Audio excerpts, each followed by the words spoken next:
In this part of the lesson, we're going to focus on how to read guitar tablature.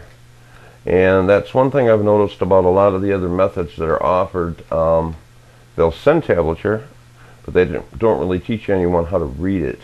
And I always teach my private taught students that aside from reading tablature, if you learn how to write it, you can surely read it. So it'd be a very good idea for you to go to our website, guitartabbooks.com, and click on the link that says free tablature sheets.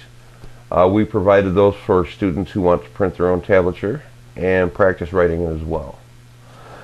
Okay, if you're totally new at learning how to read guitar tablature, this is very simple to learn and understand.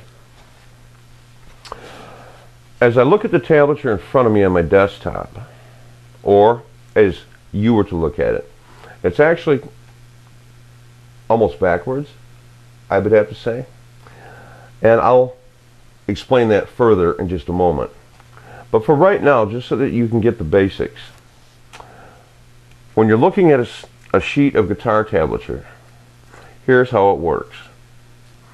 For each one of these lines, which we're calling a staff of tablature, you have 6 different lines.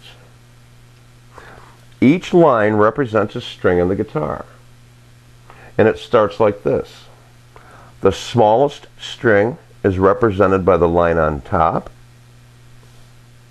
followed by the second smallest string, B, then the third smallest string, G, then it gets into the little larger strings, the D string, then the A string, and the line on the bottom represents the largest string on the guitar, the large E strings. So basically you have 2 E strings on the guitar, a small one which is on top and a large one which is on bottom.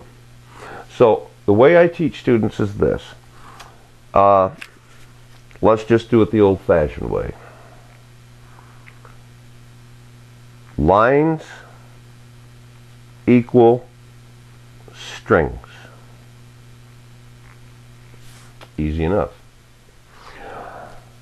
The other thing that you have to learn about reading guitar tablature, and I'm just showing you the basics to help you get started, are the numbers that are on the line.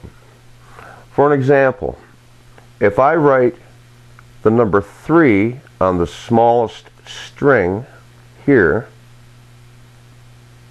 that means for you to play the 3rd fret on the smallest string.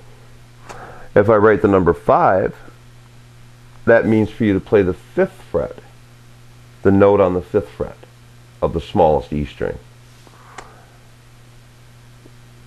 I write the number 3 again. That means to go back to the note on the 3rd fret of the smallest E string.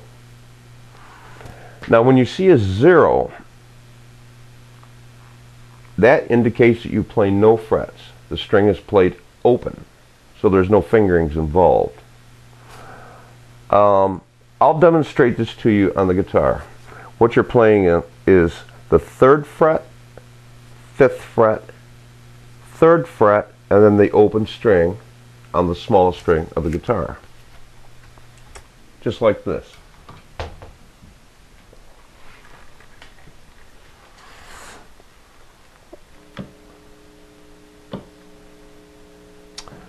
Here that is again. The smallest string, you count your frets. 1, 2, 3. There's the 3rd fret. Then, as I told you before, you move up to the 5th fret, back down to the 3rd fret,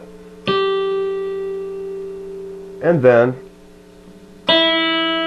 0, meaning open string. I'll do that again.